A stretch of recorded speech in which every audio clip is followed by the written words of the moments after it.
राधा स्वामी। सावन महीने का सत्संग आप सबको मुबारक हो। मालिक आपको तंदुरुस्ती बख्शिश करे, मन को शांति दे और आपके घरों में प्रेम और सत्कार का जीवन वर्षित हो, यही मेरी शुभकामना। अशोक ने एक शब्द गाया, मैं चिंतन करता हूँ इन बातों के ऊपर कि क्या ये जो गाए जाते हैं शब्द, इनमें कोई मतलब है या रोचक बातें हैं कि गुरु परम दयाल मिल गए, मैं नाम का जाप किया और जीवन बन गया। अच्छी बात है, बहुत अच्छी बात कही गई है, लेकिन ये लाइन जो है ये सतगुरु महाराज परम दयाल जी महाराज के जीवन के अनुभव और मेरे जीवन के अनुभव से मेल नहीं खाती। नहीं, क्यों नहीं खाती? क्योंकि अगर जाप से ही जीवन बन जाए कि जाप कर लिया, सिमरन कर लिया, बस अब हमें कुछ करने की जरूरत नहीं है, बाकी जीवन में जो मर्जी करो, हमारा जीवन बन जाएगा। नहीं, जीवन को जीने का राज सीखो पहले, तो फिर जाप से काम करेगा, नहीं तो नहीं करेगा। क्यों मैं ये बात कही? मुझे न जाने कहां कहां से टेलीफोन आते हैं, किन किन गुरुओं के वो शिष्य हैं, कितनी कितनी देर से सालों सालों से उन्होंने नाम लिया हुआ है, लेकिन परेशानी है, अशांति है, घरों में सुख नहीं है, खाने को रोटी नहीं है, और कहते हैं कि हम जाप कर रहे हैं तो हमारा काम क्यों नहीं बनता। एक सवाल है कि जाप करने वाले का काम बनना चाहिए, लेकिन वो जाप क्या है? ये दुनिया जो है, हमारी जो दुनिया, जिस दुनिया में हम रह रहे हैं, जहां कर्म काम करता है, कर्म, और कर्म के साथ हमारी नीयत काम करती है। अगर नीयत ठीक है तो कर्म ठीक होगा, कर्म ठीक होगा तो जीवन भी ठीक होगा, और हमारी कमाई ठीक है, हमारा भोजन भी ठीक होगा, भोजन ठीक है तो हमारा मन भी ठीक होगा। क्या कहा मैंने शर्मा? ये एक सिद्धांत है, ये एक नियम है कि जो मर्जी करो, नाम ले जाओ, तुम्हारा कल्याण नहीं होगा, नहीं होगा, चाहे उल्टे होकर लटक जाओ। और जीवन का मकसद क्या है?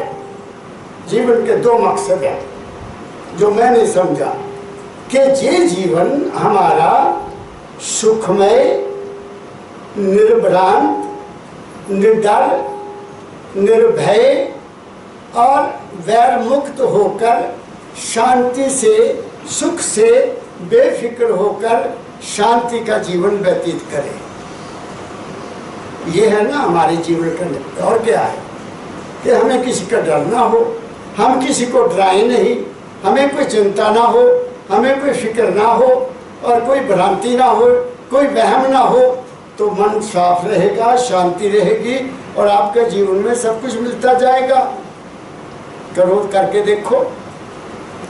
ये है जीवन का मकसद।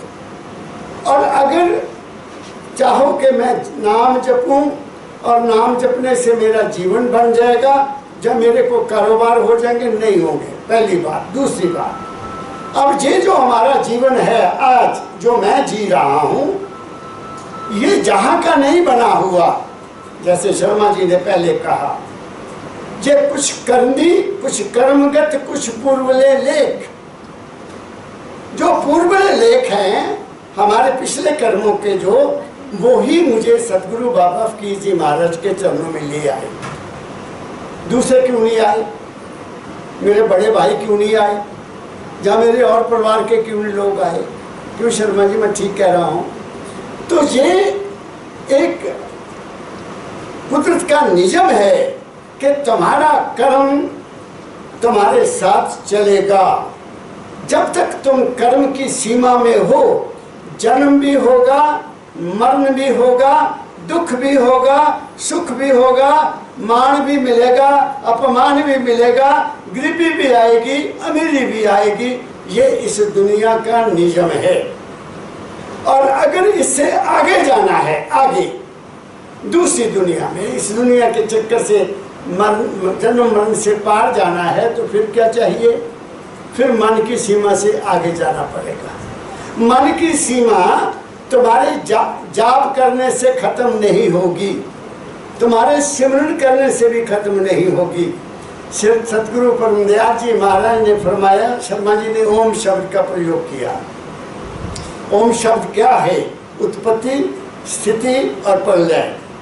जब तक हमारे शरीर के मन में, जब तक हमारे मन में ख्याल पैदा होता रहेगा और उस ख्याल से उत्पन्न स्थिति का हम सुख दुख उठाते रहेंगे और उसके बाद वो खत्म हो जाएगा ख्याल, हमारा जीवन मरण चलता रहेगा। तो क्या करना है? हुजूर परमदयाल जी महाराज ने फरमाया कि आ ऊ मा ओम के ऊपर एक बिंदु है, एक बिंदु है, बिंदु। वहाँ क्या है? शून्य। वहाँ ना ख्याल उत्पन्न होता है, ना ख्याल वहाँ रहता है, और ख्याल का खत्म होने की तो बात ही नहीं होती। जब ख्याल रहा ही नहीं तो उसके खत्म होने का सवाल ही नहीं पैदा होता। शर्मा जी, क्या कहा मैंने? तो आज सावन का महीना है, क्योंकि दो शब्दों ने मुझे झटकोया, तो मैंने उस पर खोज की कि क्या ये बात सत्य है? क्या जाप करने से मेरा जीवन बन गया? नहीं, नहीं बना। कब बना? जब रहमत हुई उस परम पिता की, जब सतगुरु बाबा फकीर ने मेरे सिर पर हाथ रख दिया, तब जाकर कहीं बात बनी। तब पता चला कि जीवन क्या है, हस्ती क्या है और इससे आगे क्या है, तब पता चला। तो आज मैं आपको सावन महीने की कुछ लाइनें सुनाता हूँ। सुनिए क्या कहते हैं स्वामी जी महाराज, क्या कहते हैं। आज क्योंकि कृष्ण अपने चोले को छोड़ गया, नाम भी कृष्ण है। एक कृष्ण हमारे त्रेता द्वापर युग में हुए हैं, एक कृष्ण हमारे मंदिर में भी हुए, जो कि छोटी उम्र से, मैं तो बहुत देर से उसको जानता हूँ।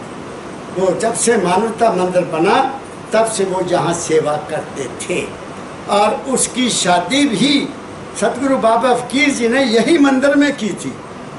यहीं रहे हैं, तब से यहीं रहे।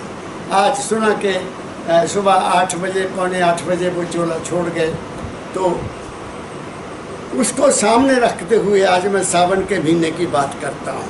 पढ़िए। राधा स्वामी दयाल की जय। राधा स्वामी साहब। सावन मास दूसरा। सावन आया मास दूसरा, सास भरी घर आया ससुरा। अब स्वामी जी महाराज ने ये 2 शब्द कहे हैं कि दूसरा महीना आ गया साल का, सास तो मर गई और ससुरा आ गया।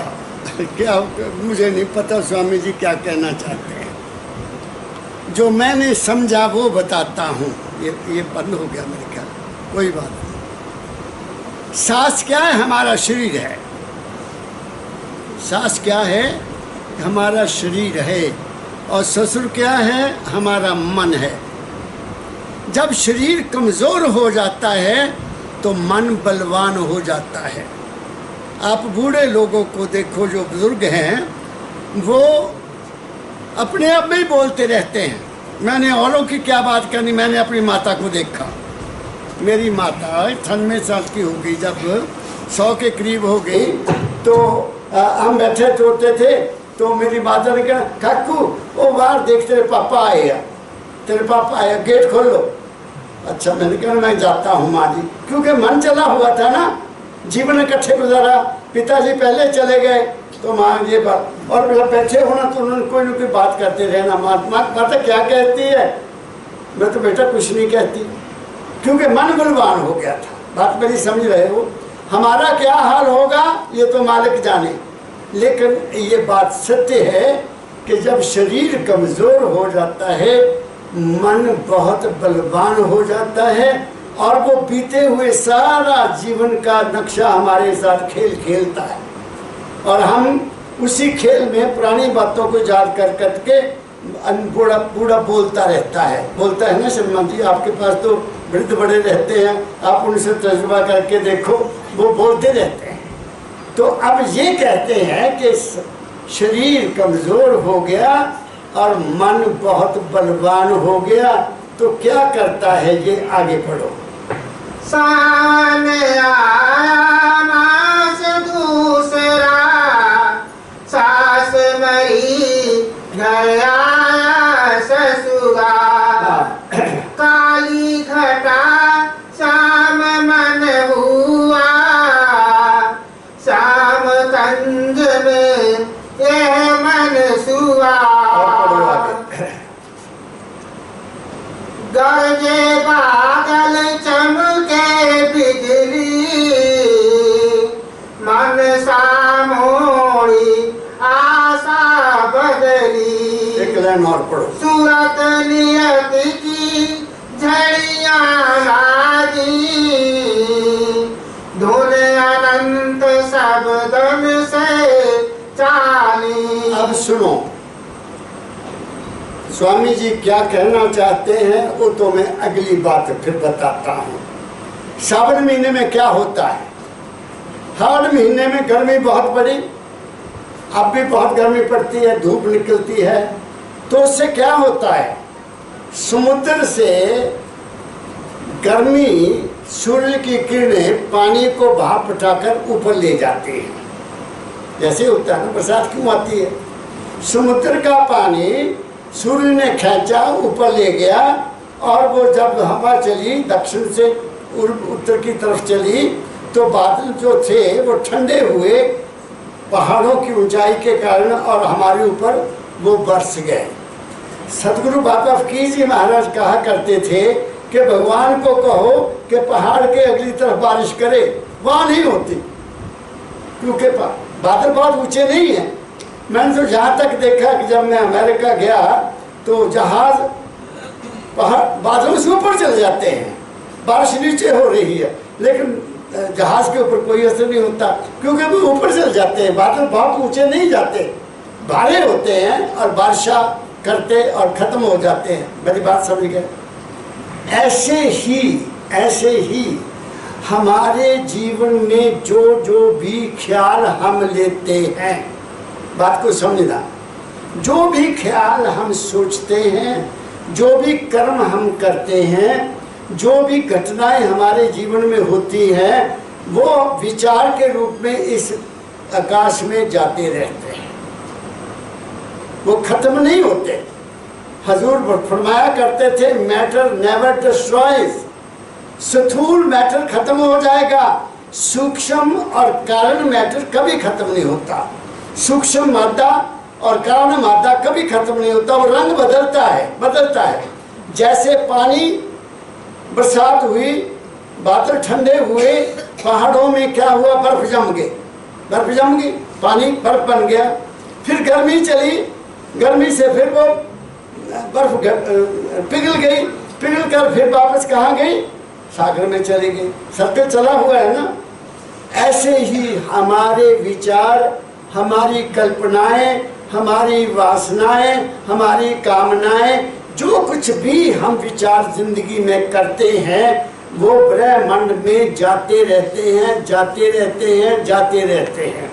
और जब हमारा अंत समय शरीर कमजोर हो जाता है, जो दुख हमने भोग लिए, जो कर्म हमने भोग लिए, ख्याल आया हमने भोग लिया, लेकिन जो विचार रह जाते हैं ब्रह्मांड में, वो बुढ़ापे में हमारे ऊपर वर्षा करते हैं। जैसे कि अब बरसात में वहाँ का पानी ऊपर गया, ठंडा होकर हमारे ऊपर वर्षा कर रहा है। मेरी बात को पकड़ा, मैं साइंटिफिकली बात कर रहा हूँ। तो इसका मतलब ये हुआ कि कोई भी इंसान, चाहे कोई गुरु है, चाहे कोई संत है, चाहे कोई गृहस्थी है, चाहे कोई साधु है, चाहे कोई सन्यासी है, वो सब इसी चक्कर में हैं। कोई भी इससे बरी नहीं हो सकता, कोई भी बरी नहीं हो सकता। ये कुदरत का नियम है। तो फिर क्या करना, फिर क्या करना? फिर संतों ने बता दिया था। संतों ने क्या कहा, गुरु ग्रंथ साहब जी महाराज ने क्या कहा, सनातन धर्म ने क्या कहा, सर्वे भवन्तु सुखना सर्वे सन्तु निरामया, सबका भला हो। एक बात। दूसरी क्या कही, शिव संकल्प मस्तु, हमेशा ख्याल नेक रखो। क्यों? क्योंकि हमारे ख्याल ने ही ऊपर जाकर वापस हमारे पास ही आना है। बात को समझे प्रिंसिपल साहब, मैं बहुत ऊंची बात कर रहा हूँ। हमारे पास ही वापस आएगा, सबका आएगा, चाहे कोई संत है, महात्मा है, कोई भी है, कोई बच नहीं सकता। इसलिए क्या कहा, सर्वे सब शिव संकल्प मस्त रखो, अच्छे विचार रखो, बुरा विचार मत करो, क्योंकि तुम्हारे पास ही वो वापस आएगा, तुम बच नहीं सकते हो। तो इसीलिए तो श्री गुरु ग्रंथ साहब जी महाराज ने तो हर बार सुबह की आरती में, शाम की आरती में, जब भी वहाँ अरदास की जाती है, यही कहा जाता है, नानक तेरे पाने सर्वत का भला हो। क्या कहा मैंने? तो इसलिए क्या कहा मैंने, सावन महीने का क्या शिक्षा है? सावन महीने की शिक्षा ये है कि तुम्हारे मन से भी बादल उठ रहे हैं, तुम्हारे मन से कल्पनाओं के बादल उठ रहे हैं, तुम्हारे मन से आशाओं के बादल उठ रहे हैं, तुम्हारे मन से ईर्ष्या, द्वेष, शत्रुता, नफरता के बादल भी उठ रहे हैं। और वो कहाँ जाते हैं? ब्रह्मांड में जाते हैं, और वो तुम्हारे पास ही वापस आएंगे आएंगे आएंगे। उससे तुम बच नहीं सकते। जब तक, कब तक नहीं बच सकते? जब तक तुम मन में हो। इसीलिए संत आए, संतों ने हमें बताया कि अगर इससे बचना है भाई, अगर इससे बचना चाहते हो तो शरीर, मन और आत्मा की सीमा से आगे जाओ। जैसे शर्मा जी महाराज ने कहा, हद टपे सो औलिया, बेहद टपे सो पीर, हद बेहद दोनों टपे ताका नाम फकीर। वो हद बेहद से परे चले जाते हैं। वहाँ ना जन्म है, ना मरण है, न दुख है, न सुख है, न गुरु है, न चेला है, न दीन है, न दुनिया है। वहाँ क्या है? सखिया वह घर सबसे न्यारा। कबीर साहब ने कह दिया, वो घर सबसे न्यारा है। द्वादश पार साहब का डेरा। द्वादश पार, कबीर साहब, द्वादश क्या है? द्वादश हिंदी का शब्द है 10 जमा 2 12। 12 क्या है? हमारे शरीर के केंद्र हैं। मूलाधार से लेकर यहाँ तक 6 और यहाँ से लेकर यहाँ तक 6 केंद्र, 12 केंद्र हैं। जब तक हम इन 12 केंद्रों में हैं, हम द्वादश पार नहीं हो सकते। जब हम इनसे पार जाएंगे, ना वहाँ मन है, ना वहाँ बुद्धि है, ना चित्त है, ना अहंकार है, वहाँ क्या है? तुम हो। जब तुम होगे अकेले तो तुम पार हो जाओगे। जब तक मन के साथ हो, कल्पनाओं के साथ हो, ईर्ष्या द्वेष के साथ हो, शत्रुता के साथ हो, मेरे तेरे में हो, तो वहाँ नहीं जा सकते। क्या कहा मैंने? आगे पढ़ो। वृद्ध अवस्था चेतन लागी। अब कहते वृद्ध अवस्था सिर पर आ गई, हम पर भी यानी आई हुई है, आ रही है। आज जे है, कल को क्या पता क्या होना। शर्मा जी, वृद्ध अवस्था आ रही है। आगे, वृद्ध अवस्था चेतन लागी, काल आए जब सिर पर गाजी, जब पुरुष अब सतगुरु राखे, बहुत जीव बहुत डरता। अब कहते हैं कि अब तो बुढ़ापा आ गया, काल भी आ गया। काल में समय, समय कौन सा?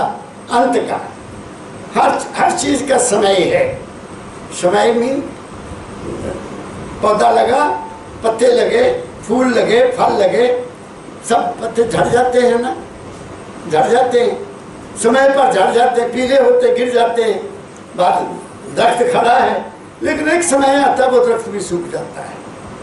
तो समय जो है, हम सब समय में हैं, जिसको संतों ने काल कहा है। काल का मतलब समय है। तो बुढ़ापा समय के कारण आएगा। समय बीतता गया है, बचपन और था, जवानी और है, और ढेरपना और है, और अंत समय और है। तो कहते अब बुढ़ापा आ गया तो बादल गरजने लग गए। कौन से बादल गरजने लगे? वो ख्यालों के बादल जो हमारे हैं, वो फिर ताकतवर हो जाते हैं। वो देखते हैं कि अब शरीर कमज़ोर हो गया, अब वो हावी हो जाते हैं, क्योंकि तुमने उनको भोगा नहीं। इसलिए मेरे सतगुरु बाबा फकीर जी महाराज ने फरमाया, जो ख्याल उठे उसको भोग लो, उसको भोग लो, उसको पेंडिंग मत करो, लेकिन वो रह जाएगा। क्या कहा मेरे दाता ने? कहा हुआ है कि पढ़ो, उनकी वाणी पढ़ो, कि जो कल्पना उठी है, जो ख्याल उठा है, जो तुम करना चाहते हो कर गुजरो। और उन्होंने कहा कि मैंने प्रण किया था दाता से कि मैं आपकी वाणी का मैं प्रचार करूंगा, तो मैं अपना ही कर्म भोग रहा हूँ, मैं भोग रहा हूँ, भोगूंगा, ताकि दोबारा ना आना पड़े। तो क्या कहा मैंने? और ये मेरा भी यही हाल है। मैंने 16 सितंबर 1981 को एक टेलीग्राम लिखी थी दाता के नाम पर। बहुत, क्या कहूँ मैं, बहुत इमोशनल होकर, बहुत जिसको कहते हैं इमोशनल मीन अपने आप को भूल कर लिखी थी कि जब मैं रिटायर हो जाऊंगा, मेरे सतगुरु में आपकी सत्य शिक्षा का प्रचार करूंगा।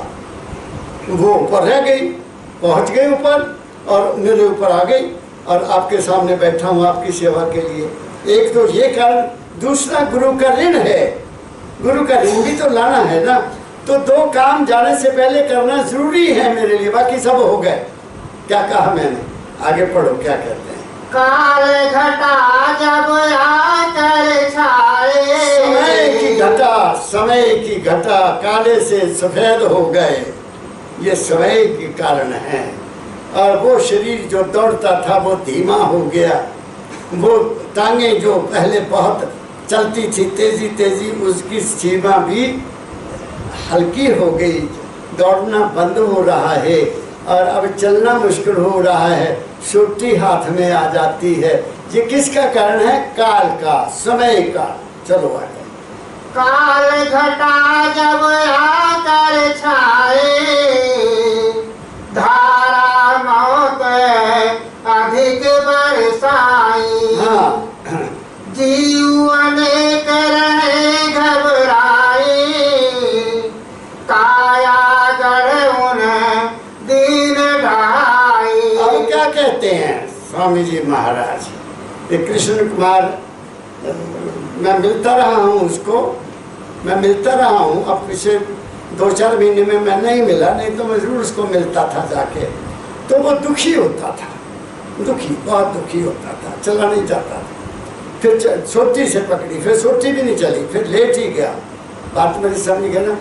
तो किसने इस ये जो हमारा किला है, किला लास्ट लाइन पढ़ी आपने, क्या है?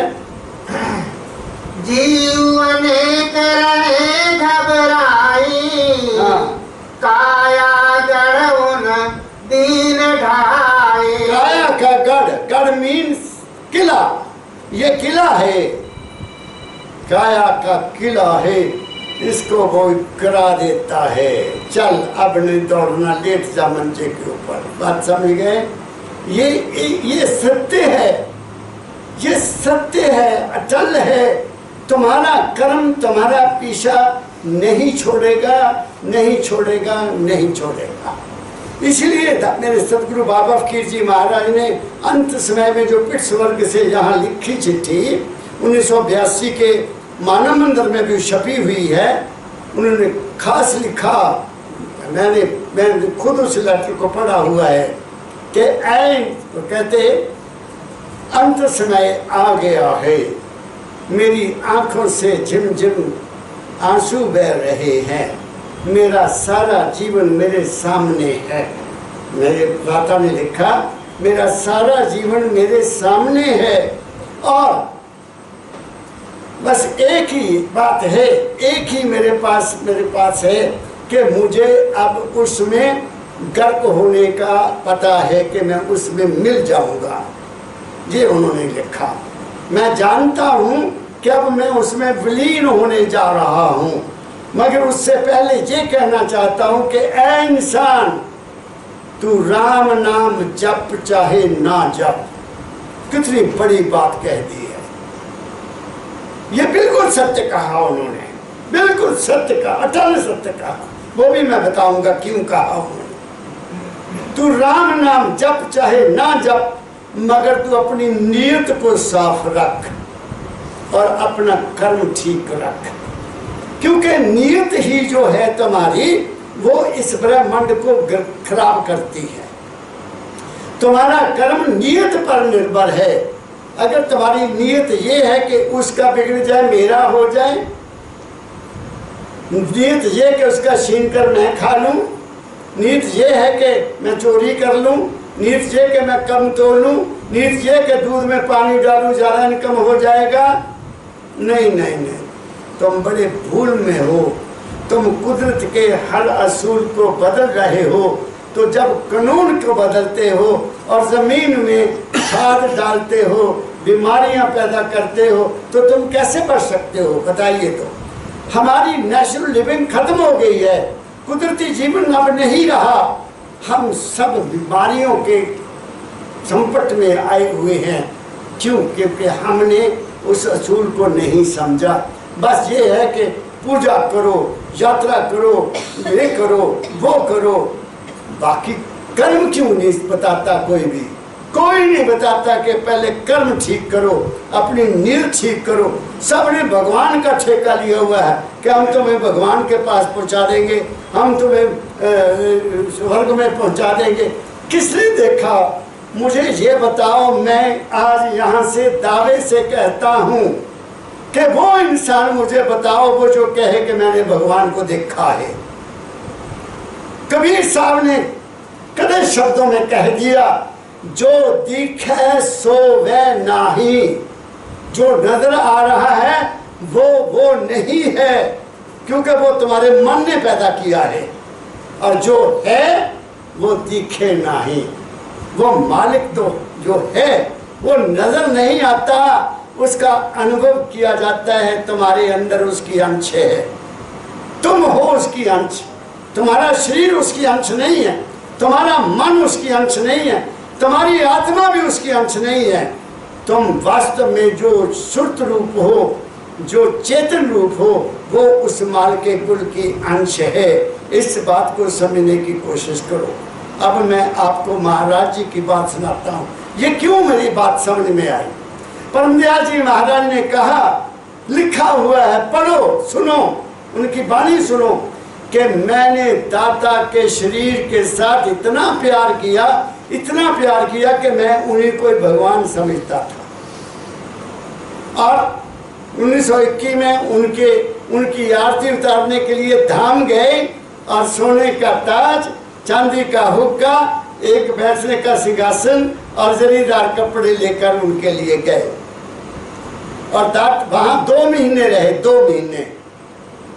और 2 महीने में 1 महीना लगातार दाता दयाल उनके नाम पर एक शब्द लिखते रहे, एक शब्द। जिस दिन वो ताज पहनाया और जरीदार कपड़े पहनाए और सिंहासन पर बैठाया दाता दयाल जी को, तो दाता दयाल जी ने बाबा फकीर के नाम पर एक शब्द लिखा, चेत चेत चेत अभी चेत मेरे भाई, राह से खुड़ा गया भूला बरमाना, कहाँ बसे कहाँ न से ठौरना ठिकाना, गुरु ने तुम्हें उपदेश दिया और तुम्हें चिताया। क्या कहा? संत मत धार ही तज मोह माया। ये सारी जो तू कर रहे हैं माया है, ये असलियत नहीं है। और फिर क्या कहा कि गुरु कौन है? ये नहीं है, वो तेरे अंदर है। वो भी लिखा हुआ है, काहे बराना है फकीरा, तेरे गठ में माल खजाना है फकीरा, क्यों ब्याह दवाना है फकीरा। ये जहां तक तो लिख दिया। तो दाता ने फिर कहा, फिर भी मेरी बात समझ में नहीं आई।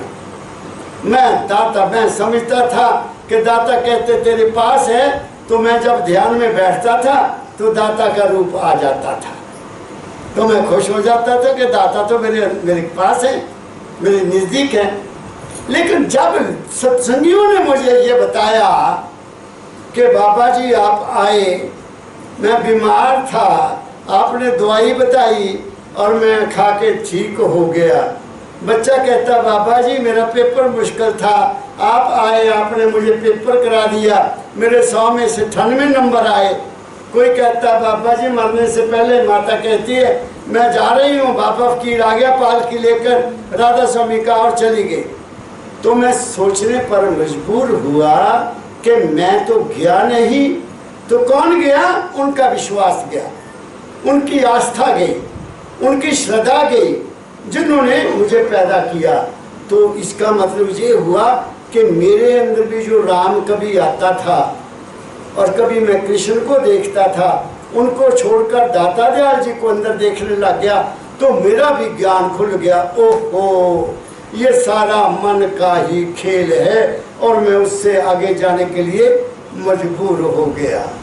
क्या कहा शर्मा? ये बाबा फकीर जी महाराज की शिक्षा है। और फिर उन्होंने लिख दिया, अंग्रेजी में भी लिखा हुआ है, go beyond the feelings of body, go beyond the feelings of mind and go beyond the feelings of soul। तीनों से परे जाओ। वहां क्या है? नाम रहे चौथे पद माही, जे ढूंढे त्रिलोकी माही। वो नाम नहीं है जो तुम्हें दिया जाता है, नाम तीनों से आगे है। वहां है नाम और वहां फिर जन्म मरण नहीं है। क्या कहा मैंने? मैं आपको सावन महीने की वाणी बता रहा हूँ, परमदयाल जी महाराज की प्रमाण दे रहा हूँ, स्वामी जी महाराज का प्रमाण दे रहा हूँ। आगे चलो। जीवन करे घबराई, काया जड़ दीन ढाई। जब पुर जाए जीव पछतावे, जम के दूत तिन बहुत सतावे। नाना कष्ट दई है पल पल में, फिर फांसी डाले गल गल में। कुंभी नरक मारी दे गोते, जीव सहे दुख अति कर रोते। वह निर्दयी दया नहीं लावे, अति त्रास से जीव मुरझावे। अग्नि खम्भ से फिर लिपटावे, हाय हाय करे तब चिल्लावे। ये मरने के बाद की हालत स्वामी जी लिख रहे हैं कि जीव को कितना कष्ट होता है। कभी नरक कुंभ में गंदे पानी में डालते हैं, कभी अग्नि के खंभे के साथ बांधते हैं, कभी उनके गले में सांप डाल देते हैं जमदूत। मैं आगे खोल लूंगा इस बात को, पढ़ो आगे।